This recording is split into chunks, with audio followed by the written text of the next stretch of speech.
Oui, salut. Aujourd'hui, nous allons procéder à la fabrication de la bouillie de maïs. Donc, pour cela, vous avez votre maïs, vous avez un récipient, un seau avec fermeture. Vous commencez par mettre de l'eau dans votre récipient et après, vous allez y ajouter votre maïs. Vous constatez bien qu'il y a des déchets qui sont juste au-dessus de l'eau. Vous les enlevez totalement, vous les triez car ce sont des graines mortes qui sont soit gâtées, soit qui ne sont pas du tout du bon maïs. Donc vous les enlevez totalement, vous les jetez là, vous avez votre eau propre. Vous couvrez donc votre seau que vous allez mettre dans un coin bien sécurisé pour que soit qu'il ne s'ouvre pas ou bien qu'il soit renversé. Vous allez donc attendre 3 jours pour pouvoir rincer, changer l'eau du maïs pour qu'il ne fermente pas, pour qu'il ne sente pas à la fin. Donc là, vous utilisez une passoire. Vous versez votre maïs totalement.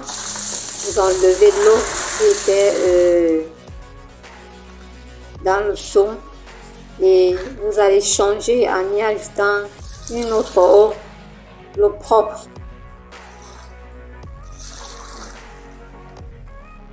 Vous ajoutez de l'eau jusqu'à ce que cela submerge également sur le maïs.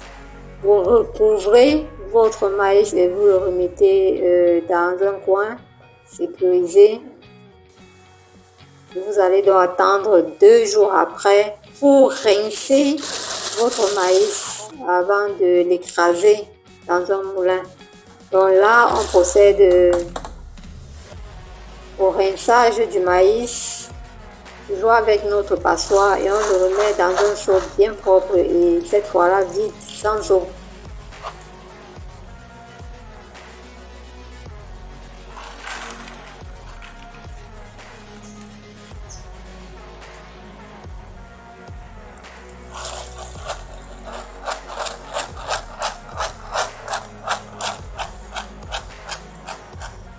Votre maïs est prêt à être écrasé.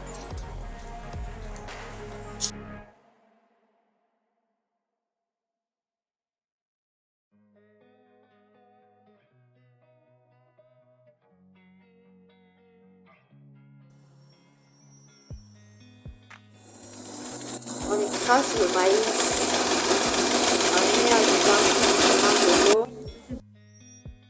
Et voilà la pâte qu'on obtient à la fin.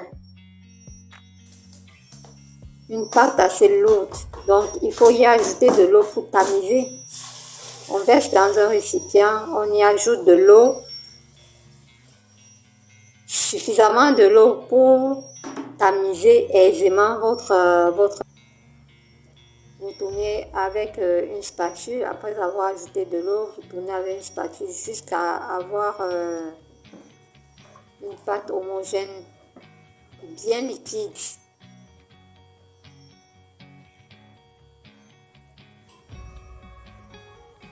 Voilà votre bouillie que vous allez cette fois-ci tamiser. Vous utilisez un tamis qui a des trous assez raffinés pour avoir une bouillie également raffinée, sans déchets. Alors vous mettez tout doucement votre bouillie dans le tamis et vous essayez de remuer pour faire passer la bouillie pure. Tout doucement, au fur et à mesure, jusqu'à ce que vous vidiez la bassine contenant la pâte écrasée. Vous mettez les déchets dans un autre récipient au fur et à mesure que vous tamisez. Et là, il faut faire attention de ne pas tourner le tamis et reverser les déchets dans ce qui est déjà tamisé. Donc vous y allez tout doucement et plus vous diluez votre pâte écrasée, moins vous allez passer du temps à le faire passer par le four dans un tamis.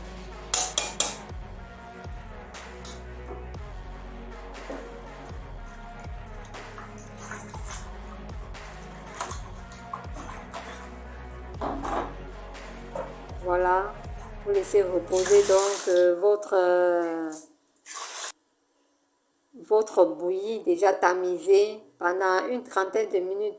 Vous enlevez l'eau qui est au-dessus. Vous voyez, vous avez votre pâte de bouillie qui est bien sèche et solide, quoi, qui va rester au fond.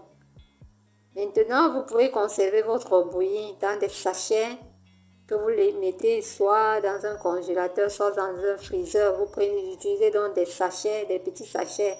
Les petits sachets, pourquoi? Pour ne pas enlever une grosse quantité chaque fois, mais une quantité peut-être qui peut vous faire une semaine ou 2 semaines, selon le nombre de personnes qu'on a dans la maison. Bien, selon la fréquence. Donc, vous faites des petits sachets comme ce que vous voyez là, des petits paquets